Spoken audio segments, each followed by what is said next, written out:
θα κατασκευάσουμε μία φωτογραφική μηχανή και θα χρειαστούμε ένα ψαλίδι, ένα ριζόχαρτο, ένα μολύβι, μία μαύρη κολλητική ταινία, ένα σπρέι μαύρο και ένα κουτί από παπούτσια. Σχεδιάζουμε το πλαίσιο που θέλουμε 10 εκατοστά επί 5.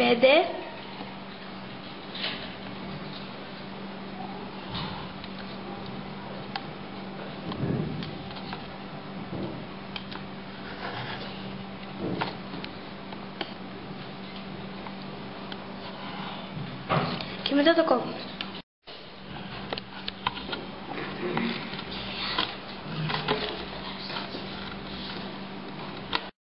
Το κουτί μας πρέπει να έχει αυτή τη μορφή.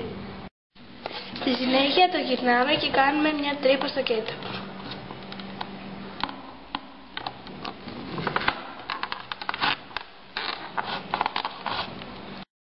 Στη συνέχεια το βάφουμε.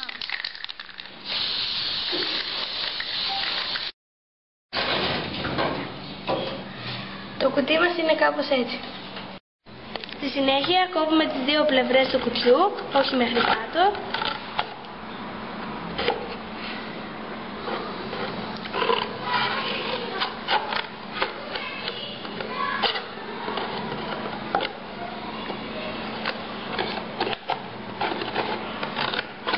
Κάπως έτσι. Τώρα κόβουμε ένα κομμάτι ριζόχαρτο και το βάζουμε στις σχισμές του κουτιού. Τώρα το τοποθετούμε ανάμεσα στις σχισμές για να είναι τεντωμένο. Τώρα κόβουμε αυτό που περισσεύει.